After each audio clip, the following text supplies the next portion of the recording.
नमस्कार, हमारी खास पेशकश स्वराज करियर में आपका बहुत स्वागत है। मैं हूं आपके साथ बुशरा। स्वराज करियर में आज बात करने वाले हैं फार्मेसी के बारे में। इस पर ज्यादा चर्चा के लिए हमारे साथ स्टूडियो में मौजूद हैं डॉक्टर अमित दुबे जी। बहुत बहुत स्वागत है आपका अमित जी। क्योंकि Amit ji principal pharmacy Bhabha university Bhopal से हैं, तो आज फार्मेसी से जुड़े मुद्दे पर हम बातचीत चाहेंगे। और हमारे जो दर्शक इस वक्त हमें देख रहे हैं, फोन कॉल्स हमें कर सकते हैं, जिसमें उन्हें इस सब्जेक्ट के बारे में जो कुछ भी जानकारी चाहिए तो हमारे एक्सपर्ट इसको लेकर विस्तार से बातचीत करेंगे। तो चर्चा की शुरुआत करते हैं। अमित दुबे जी, सबसे पहला सवाल मेरा आपसे कि फार्मेसी सब्जेक्ट आखिर है क्या और इसमें आगे चलकर करियर किस तरीके से बनाया जा सकता है? देखिए, सबसे पहले तो बात करेंगे हम फार्मेसी होती क्या है, फार्मासिस्ट होता क्या है। Who is the pharmacist? Pharmacist एक ऐसा व्यक्ति होता है जो हमारी जीवन रक्षक दवाओं को पेशेंट तक, जो भी बीमार लोग हैं उनके पास तक भेजता है। तो एक प्रकार से एक सामाजिक सेवा है जो कि डॉक्टर्स के साथ, मेडिकल स्टोर के साथ कंधे से कंधा मिलाकर समाज की सेवा करता है। अब उसके बाद हम बात करेंगे कितने कोर्सेस इसमें होते हैं। जैसे सबसे पहला एक कोर्स होता है इसमें D pharmacy. D pharmacy it's a 2 year course, 2 साल का ये कोर्स होता है। इसके बाद आपको एक मेडिकल का लाइसेंस मिलता है। इसके बाद एक होता है बी फार्मेसी जो कि 4 साल का कोर्स है। उसमें आपको ग्रेजुएशन की डिग्री मिलती है। देन उसके बाद आप एम फार्मा कर सकते हैं जो कि 2 साल का कोर्स है। उसके बाद आपको मास्टर डिग्री मिलती है। देन फिर आप पीएचडी कर सकते हैं किसी भी स्पेसिफिक सब्जेक्ट के ऊपर, किसी भी एक नए ड्रग्स या दवाई के ऊपर। तो ये तो होते हैं कोर्सेस। अब हम बात करेंगे कि इसमें एडमिशंस कैसे होते हैं, कौन से लोग इसमें एडमिशंस ले सकते हैं।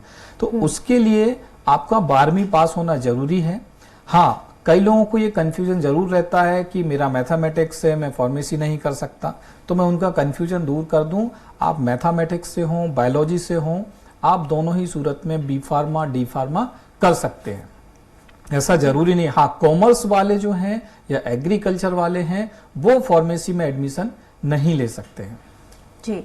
और इसके अलावा जो दर्शक हमें देख रहे हैं उनमें से जो भी फार्मेसी करना चाहते हैं, मुझे लगता है पहला सवाल उनका इस सब्जेक्ट से जुड़ा यही होगा कि कौन कौन से कोर्सेज फार्मेसी में वो कर सकते हैं और सही एक बेसिक शिक्षा के लिए दिशा इस सब्जेक्ट के लिए क्या रहने वाली है।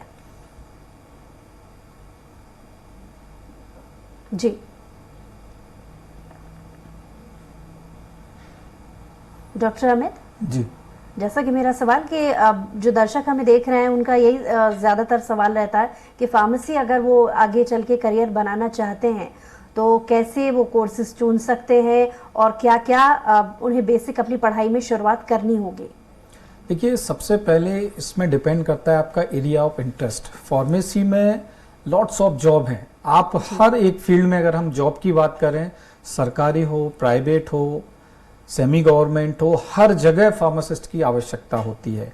इसमें फार्मास्यूटिकल इंडस्ट्री होती है, हॉस्पिटल्स होते हैं, जितनी भी गवर्नमेंट बॉडी हो, चाहे पुलिस विभाग हो, डाक विभाग हो, नेवी हो, आर्मी हो, हर जगह फार्मासिस्ट की आवश्यकता होती है। इसको हम ये कह सकते हैं कि बिना फार्मासिस्ट के हम दवाई नहीं दे सकते। तो संभावनाएं इसमें बहुत हैं। तो अगर आपका इंटरेस्ट है समाज सेवा करने का, देश सेवा करने का, तो फार्मेसी बेस्ट प्रोफेशन है इसको चूज करने के लिए। इसके लिए आप डिप्लोमा 2 साल का होता है, 4 साल का डिग्री होती है।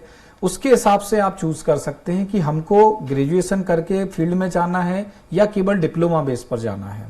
तो इसमें संभावनाएं अपार हैं। फिर आपका एरिया ऑफ इंटरेस्ट है।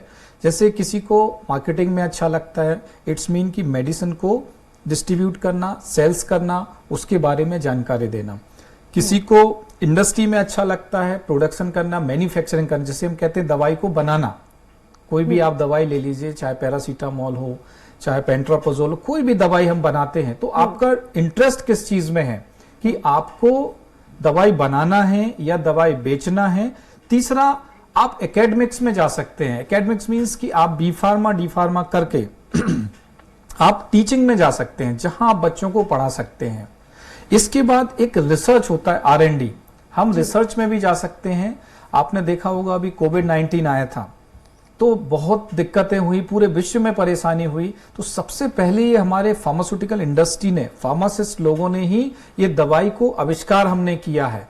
इसकी बहुत सारी क्लिनिकल ट्रायल्स होते हैं, बहुत सारे फेजेस होते हैं, उसके बेसिस पे हमने कोविड वैक्सीन को इजाद किया। और ये कोविड वैक्सीन आप देख सकते हैं, इसकी वजह से हम और आप सभी, पूरा विश्व सुरक्षित स्थिति में है। तो ये डिपेंड करता है कि आपको किस इंडस्ट्री में जाना है, मार्केटिंग में जाना है या एकेडमिक में जाना है जी। उसके लिए विशेष कोई तैयारी नहीं है। अगर आपने बायोलॉजी से किया हुआ है तो आपका कमांड बायोलॉजी पे अच्छा होना चाहिए, इसमें कंप्यूटर स्किल्स भी आपकी बहुत अच्छी होनी चाहिए।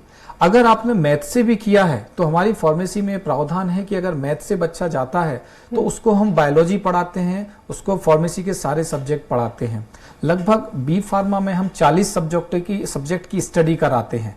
इसमें मैथ भी इंक्लूड रहती है, कंप्यूटर भी रहता है, फार्माकोलॉजी भी रहती है, फार्माकोग्नोसी रहती है, मेडिसिनल केमिस्ट्री रहती है।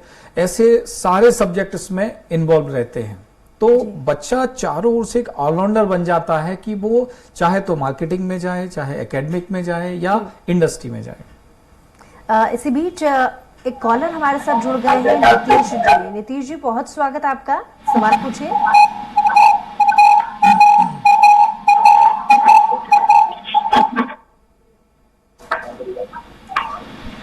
हेलो जी, आपको आवाज मिल रही है? हाँ, मेरा डॉक्टर साहब का सवाल था मैडम कि मेरे बच्चे ने जी। हेलो जी नीतीश, हम आपको सुन पा रहे हैं, सवाल पूछिए।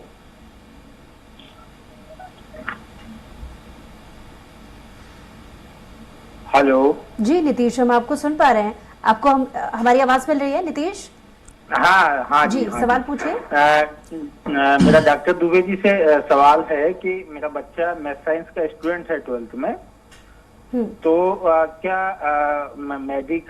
हम मेडिकल खुलवाना चाह रहे थे, तो क्या डी फार्मा अगर करवा लिया जाए तो मेडिकल के लिए हो जाता है? जी बिल्कुल, आपका सही सवाल है। बहुत से लोगों में ये कंफ्यूजन रहता है। देखिए, जिसको मेडिकल खोलना है उनके लिए डी फार्मा 2 साल का पर्याप्त होता है, लेकिन डी फार्मा के बाद भी कई स्कोप रहते हैं। जैसे गवर्नमेंट हॉस्पिटल में फार्मासिस्ट भी बन सकते हैं आप, सरकारी हॉस्पिटल में भी आप काम कर सकते हैं, प्राइवेट लैब्स वगैरह जो होती हैं, फार्मास्यूटिकल इंडस्ट्री होती है, तो उसमें भी काम कर सकते हैं। आपको लाइसेंस तो मिलेगा, आप एलिजिबल हो जाते हैं, क्योंकि 2 साल का जो डिप्लोमा होता है उस कोर्स के बाद एक 3 महीने की ट्रेनिंग होती है जो कि हॉस्पिटल या मेडिकल वेस्ट होती है। उसमें आपको सारी चीजें सिखाई जाती हैं। 2 साल में सारे सब्जेक्ट, सारा सिलेबस कवर कराया जाता है। उसके बाद जो 3 महीने की ट्रेनिंग होती है उसमें आपको इस लायक बना दिया जाता है कि आप इजीली मेडिकल रन कर सकते हैं। तो बिल्कुल निश्चित रूप से चौहान साहब, आप मेडिकल स्टोर खोल सकते हैं। चलिए नीतीश जी, और कोई सवाल आपका? चलिए, बहुत शुक्रिया हमारे साथ जुड़ने के लिए। तो जैसा कि डॉक्टर अमित, अगला सवाल मेरा आपसे कि हमने देखा है कि और दूसरी जो कंट्रीज हैं, चाहे वो अमेरिका हो, कनाडा हो, उसमें फार्मा डी कोर्स करना आवश्यक होता है अगर आप डी फार्मा करने के बाद लाइसेंस प्राप्त करके फार्मासिस्ट बनना चाहते हैं। ये सवाल अक्सर पूछा जाता है स्टूडेंट्स की तरफ से। देखिए, जो फॉरेन कंट्रीज हैं और जो इंडियन कल्चर है, इसमें एक बहुत बड़ा डिफरेंस है। आपने देखा होगा कि जैसे आप डॉक्टर के पास जाते हैं तो डॉक्टर सबसे पहले आपके बीमारी की पहचान करता है और खुद ही दवाइयों को प्रिस्क्राइब कर देता है। जबकि फॉरेन कंट्रीज में क्या होता है, डॉक्टर्स केवल ये बताता है कि आपको ये वाली बीमारी है, लेकिन दवाइयों के लिए वो सीधा फार्मासिस्ट के पास भेजता है। तो फॉरेन कल्चर और इंडियन में काफ़ी डिफरेंस है। और जो हमारे यहाँ की बी फार्मा डिग्री है, उसके बाद एम फार्मा डिग्री है, या उनके यहाँ फॉर्म डी की हम बात करते हैं, हमारे इंडिया में भी फॉर्म डी स्टार्ट हो चुका है, कई सिलेक्टेड यूनिवर्सिटीज में फॉर्म डी भी है, लेकिन आप बी फॉर्म के बाद भी आप एज ए फार्मासिस्ट वर्क कर सकते हैं। इसके लिए कोई आवश्यकता नहीं है कि फॉर्म डी ही आपको करना पड़ेगा। जी, एक कॉलर हमारे साथ जुड़ गई हैं, करिश्मा जी। करिश्मा जी, बहुत स्वागत है आपका, सवाल पूछिए। जी सर, मेरा सवाल ये है कि फार्मेसी करने का क्या फायदा होता है? देखिए करिश्मा जी, फायदे की बात नहीं है यहाँ पे। फार्मेसी सबसे पहले तो एक ऐसा प्रोफेशन है जो समाज की सेवा करता है। उसके बाद हम देखते हैं कि अगर हमने कोई कोर्स किया है तो कहीं ना कहीं इससे हम कुछ अर्न भी करें। समाज सेवा के साथ हमको पैसे की भी आवश्यकता होती है। तो इसमें आपका डिपेंड करता है, आपको इंडस्ट्री में काम करना है, दवाइयों को बनाना है, पैक करना है, सेल करना है, या मार्केटिंग में आपको जाना है, या किसी गवर्नमेंट संस्था में काम करना है। और उसके बाद आपने देखा होगा मार्केट में मेडिकल रिप्रेजेंटेटिव जो होते हैं, जो डॉक्टर्स को नई नई दवाइयों की जानकारी देते हैं, क्योंकि डॉक्टर्स को नए मॉलिक्यूल्स या उनकी जानकारी फार्मासिस्ट के द्वारा ही दी जाती है। तो इसको बहुत सारे हैं। अब ये आपको डिसाइड करना है कि फार्मेसी के बाद हमको कौन सी फील्ड चुननी है, या आपका इंटरेस्ट किस चीज में है। कभी कभी स्टूडेंट बी फार्मा कर लेता है, लेकिन उसको समझ नहीं आता कि मैं मार्केटिंग में जाऊं या इंडस्ट्री में जाऊं या एकेडमिक में जाऊं, और वो थोड़ा सा परेशान हो जाता है। तो पैसा सभी जगह है, सर्विस सभी जगह मिलती है। प्राइवेट में बहुत अच्छे आजकल पैकेज हो गए हैं, खासकर फार्मास्यूटिकल इंडस्ट्रीज में। आप वहाँ पे QA, QC and production, formulation, API, बहुत सारे डिपार्टमेंट ऐसे होते हैं जहाँ पे आप as a pharmacist, as a worker आप वहाँ पर काम कर सकते हैं। जी करिश्मा जी, बहुत शुक्रिया हमारे साथ जुड़ने के लिए। डॉक्टर अमित, अगला सवाल मेरा आपसे कि अक्सर स्टूडेंट ये भी सवाल पूछते हैं कि अगर वो जॉब करना चाहते हैं, नौकरी पाना चाहते हैं, तो उस लिहाज से M फार्मा करना बेहतर है या B फार्मा करना ही उनके लिए पर्याप्त होगा? क्या बेहतर ऑप्शन उनके लिए होगा? देखिए, ये डिपेंड करता है कि आप किस टाइप की जॉब करना चाहते हैं। मैंने पहले बताया कि अगर आपको B फार्मा के बाद जॉब करनी है तो बहुत सारी संभावनाएं हैं। सेल्स हो, मार्केटिंग हो, प्रोडक्शन हो, रिसर्च हो, गवर्नमेंट हो, सेमी गवर्नमेंट हो, बहुत सारे ऑप्शंस हैं। अगर हम सबसे पहले प्रोडक्शन की बात करें तो भारत में बहुत सारी फार्मास्यूटिकल इंडस्ट्रीज हैं, चाहे जायडस कैडिला हो, ल्यूपिन फार्मा हो, इपिका फार्मा हो, बहुत सारी ऐसी हैं। तो उनमें आप as a B pharm base पर भी आप नौकरी पा सकते हैं। उसके लिए जरूरी नहीं है कि मास्टर डिग्री होना जरूरी है। अब अगर आप चाहते हैं कि हमारा पैकेज हाई रहे, हमारी नॉलेज थोड़ी सी ज्यादा रहे, या स्पेसिफिक आपको कोई डिवीजन एरिया चाहिए, जैसे आपको रिसर्च एंड डेवलपमेंट में जाना है, तो R&D सेक्शन के लिए आपको M फार्मा होना जरूरी है। और फार्माकोलॉजी हो, फार्मास्यूटिक्स हो, फार्मास्यूटिकल प्रोडक्ट, फार्मास्यूटिक्स हो, फार्माकोग्नोसी, कोई भी सब्जेक्ट हो, अगर आपको R&D में जाना है तो मास्टर डिग्री लेके जाना है। लेकिन ये कतई नहीं है कि अगर आपके पास मास्टर डिग्री नहीं है तो नौकरी नहीं मिलेगी। नौकरी बी फॉर्म के बाद भी बहुत सारी है। जी, अगला सवाल मेरा आपसे, जैसा कि इसके पहले भी हमने जिक्र किया कि दूसरे देशों में नियम या नीति अलग है ऐसे कोर्सेज के लिए। ये उन लोगों के लिए सवाल कि जो फार्मेसी करने के बाद विदेश में अपना करियर बनाना चाहते हैं, तो और जाहिर है कि दूसरे देशों में नीतियां अलग होती हैं, तो यहाँ अगर वो पढ़ाई कर रहे हैं B फार्मा या M फार्मा, क्या उनके लिए सुविधाजनक होने के साथ साथ सही रहेगा?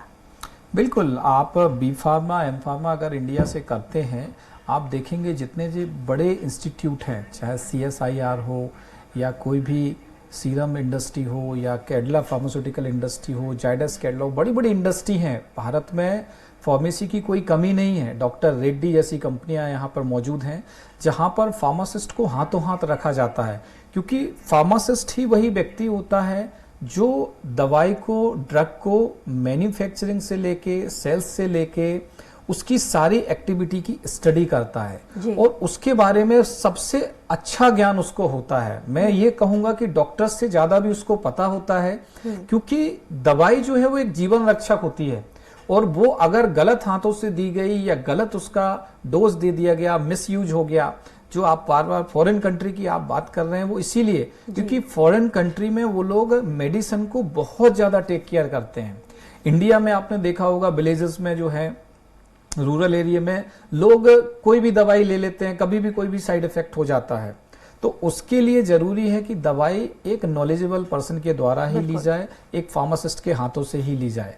तो फार्मेसी एक ऐसा प्रोफेशन है कि सेवा के साथ साथ आप उससे अच्छा खासा आप अर्न भी कर सकते हैं। एक कॉलर हमारे साथ जुड़ गए हैं, आशीष जी। आशीष जी, बहुत स्वागत है आपका, सवाल पूछे। जी मेरा सर से सवाल ये है कि फार्मासिस्ट की सैलरी इस फील्ड में कितनी होती है? देखिए, ये क्वेश्चन जो है बड़ा अच्छा है आपका। फार्मासिस्ट की जो सैलरी होती है ये डिपेंड करता है आपके स्किल्स और कैलिबर के ऊपर। एक कोई ऐसा फिक्स नहीं है कि हम 15,000 से स्टार्ट करेंगे, 20,000 से स्टार्ट करेंगे। आपकी स्टार्ट हुई और आपका वर्क अगर बहुत अच्छा है, जैसा कि प्राइवेट में होता है, गवर्नमेंट में हालांकि फिक्स रहता है, गवर्नमेंट में अगर उन्होंने स्टार्ट किया तो अलग मैटर है, लेकिन प्राइवेट में वो आपका स्किल्स, आपका वर्क करने का तरीका और आप उनको कितना लाभ दे सकते हैं या नया इनोवेशंस आप क्या कर सकते हैं उनके लिए, उसके ऊपर डिपेंड करता है आपका सैलरी। और एवरी ईयर आपका इंक्रीमेंट लगता है, और अगर आपका एक्स्ट्रा ऑर्डिनरी वर्क है तो अनडाउटली आपको अच्छा खासा इंक्रीमेंट मिलेगा। जी, इसी बीच एक और कॉलर हमारे साथ जुड़ गए हैं, जावेद। जावेद जी, बहुत स्वागत है आपका, सवाल पूछिए। मैम, एक सर से सवाल पूछना था कि मैंने अभी रिसेंटली ही बी फार्मेसी कंप्लीट करी है और मुझे एम फार्मास्यूटिकल एनालिसिस में क्या कहते हैं कोर्स एडमिशन चाहिए था, तो इंडिया से बाहर इसके क्या स्कोप्स हैं एनालिसिस के तौर पर, और आगे मुझे रिसर्च वर्क पे भी जुड़ना है इसके साथ, तो थोड़ा सा गाइडेंस मिल जाता तो बेटर होता। देखिए, बहुत बढ़िया आपने अगर सोचा है जावेद, अगर आपने एनालिसिस के बारे में सोचा है तो बहुत स्कोप है। एनालिटिकल टेक्निक्स जो होती है, एनालिटिकल मींस, एनालिसिस मींस हर एक दवाई का नापतोल करना, मेजरमेंट करना, उसकी पूरी स्टडी करना। ड्रग जो होता है, जो दवाई हम बनाते हैं उसको हम ड्रग बोलते हैं, और ड्रग जो होता है वो सीधा ह्यूमन बॉडी को इफेक्ट करता है। अगर आप उसको सही से एनालिसिस करते हैं तो निश्चित रूप से आप समाज सेवा कर रहे हैं। अगर आप एम फार्मा करते हैं तो इसके बेस पर आपको फार्मास्यूटिकल इंडस्ट्रीज में बहुत अच्छी जॉब मिलेगी, एक अच्छे पैकेज के ऊपर जॉब मिलेगी। और अगर आप फॉरेन कंट्रीज में जाते हैं तो वहां भी आपको हाथों हाथ लिया जाएगा, क्योंकि एनालिटिकल जो मेथड्स होती हैं वो डिपेंड करती हैं कि आपका ड्रग और डोजेस फॉर्म और मेडिसिन कैसे इफेक्ट देगी, कैसा साइड इफेक्ट होगा। तो ये आपने अगर सोचा है तो आपके लिए बहुत ही बढ़िया सुनहरा एक भविष्य आपका इंतजार कर रहा है। चलिए जावेद, बहुत शुक्रिया हमारे साथ जुड़ने के लिए। जैसा कि जावेद जी ने एक सवाल पूछा, इसी से जुड़ा एक सवाल कि डी फार्मा यानी डिप्लोमा अगर हम करते हैं तो क्या उस डिप्लोमा के आधार पर दूसरी कंट्री में जाकर के मेडिकल स्टोर खोलने की अनुमति मिल सकती है या नहीं, तो उसके लिए और क्या क्या कोर्सेज के लिए या और क्या तैयारियां करना चाहिए? देखिए, अभी तक जो हमारे एक फार्मेसी एक्ट होता है, PCI 1948, drug and cosmetic act होता है, तो हम लोग जहां से ये फार्मेसी करते हैं, जो पूरा हमारे इंडियन कॉन्स्टिट्यूशन के अकॉर्डिंग चलता है। अगर आप स्टेट की बात करें तो हम इंटर स्टेट कर सकते हैं, बट अभी इंडिया के बाहर आप मेडिकल शॉप ओपन करने नहीं जा सकते। आप वहां वर्क कर सकते हैं एज ए फार्मासिस्ट। इसको रिकॉग्नाइज किया गया है इंडिया और गवर्नमेंट की ओर से। हमारी PCI जो है, फार्मेसी काउंसिल ऑफ इंडिया, उन्होंने रिकॉग्नाइज किया हुआ है, अप्रूव्ड किया हुआ है। आप किसी भी कंट्री में, पूरे विश्व में आप कहीं भी चले जाएं, वहां पे आप एज ए फार्मासिस्ट काम कर सकते हैं। जी, और जैसे कि कार्यक्रम की शुरुआत में आपने बहुत अच्छे से स्कोप को लेकर के जानकारी दी थी, मैं चाहती हूँ कि इसको लेकर के और थोड़ा विस्तार से बता पाएं, क्योंकि अक्सर जो ऐसे स्टूडेंट हैं वो स्कोप्स की तलाश में रहते हैं कि फार्मेसी में स्कोप्स बहुत ज़्यादा बेहतर नहीं है, तो ऐसे स्टूडेंट को आप क्या टिप्स देना चाहेंगे? देखिए, सबसे पहले तो मैं स्टूडेंट को यही बताना चाहूँगा कि फार्मेसी एक ऐसा प्रोफेशन है जो करने के बाद कभी भी कोई स्टूडेंट फालतू नहीं रह सकता, जिसे हम कह सकते हैं कि जॉबलेस कभी नहीं रह सकता। इतनी संभावनाएं हैं उसमें। और एक सबसे, अगर हम निचले स्तर की भी बात करें तो बी फार्मा या डी फार्मा करने के बाद उसके पास एक मेडिकल लाइसेंस होता है, तो आप मेडिकल तो ओपन कर ही सकते हैं, क्योंकि हर कोई मेडिकल ओपन नहीं कर सकता। मेडिकल ओपन करने के लिए आपको डी फार्मा या बी फार्मा करना ही पड़ेगा। तो डी फार्म के बाद एक तो आप मेडिकल खोल सकते हैं, उसके बाद अगर आप चाहें तो एक लेटरल एंट्री कोर्स कहलाता है, जिसमें हम direct second year B pharma में एडमिशन ले सकते हैं। आपको जो है सीधा 3rd सेमेस्टर में एडमिशन मिल जाएगा और 3 साल में आपका बी फार्मा आपका कंप्लीट हो जाएगा। तो एक तो ये स्कोप हो गया। उसके बाद आप फार्मास्यूटिकल इंडस्ट्री में आप वर्क कर सकते हैं। फार्मास्यूटिकल इंडस्ट्री में आप वहां पर एज ए फार्मासिस्ट काम कर सकते हैं, एक प्रोडक्शन में आप काम कर सकते हैं, एनालिटिकल बैलेंसिंग में आप काम कर सकते हैं, या स्पेसिफिक कोई इंस्ट्रूमेंट में आपका कमांड हो तो आप वहां पे काम कर सकते हैं। उसके बाद जितने भी भारत में हमारे सरकारी संस्थान हैं, आजकल तो ये हो गया है कि गवर्नमेंट हॉस्पिटल में हो चाहे प्राइवेट हॉस्पिटल हो, without pharmacist we can't distribute any medicine. Without pharmacist हम कोई भी दवाई डिस्ट्रीब्यूट नहीं कर सकते, ये रूल है बिल्कुल। तो इसको बहुत ज्यादा है। तो जो छात्र इस सेवा से, इस प्रोफेशन से जुड़ना चाहते हैं, उनके लिए बहुत स्कोप है। उसके बाद हम देखेंगे पुलिस विभाग हो, जेल विभाग हो और आर्मी हो, नेवी हो, हर जगह फार्मासिस्ट की आवश्यकता होती है। क्योंकि मिलिट्री में भी आप देखेंगे तो दवाइयों की जरूरत पड़ती है, इमरजेंसी हो या नॉर्मल स्थिति हो। तो अगर फार्मासिस्ट है, इट्स मीन कि उसको दवाइयों की जानकारी है। अगर ऐसा जानकार हमारे साथ हर समय मौजूद रहता है तो किसी भी दुर्घटना से संबंधित कोई भी दिक्कत नहीं होगी। तो इसलिए फार्मेसी एक ऐसा प्रोफेशन है कि आप विदाउट जॉब कभी रह नहीं सकते, और समाज सेवा के लिए भी सबसे एक बेहतर बढ़िया विकल्प है ये। चलिए, बहुत शुक्रिया डॉक्टर अमित, हमारे साथ जुड़ने के लिए, तमाम ज़रूरी जानकारी हमारे दर्शकों तक साझा करने के लिए। और उम्मीद यही है कि जो दर्शक हमारे साथ जुड़े उन्हें भी उनके सवालों के जवाब ज़रूर मिले होंगे। बहरहाल आज की हमारी खास पेशकश में इतना ही। कुछ और खबरों के लिए देखते रहिए स्वराज एक्सप्रेस।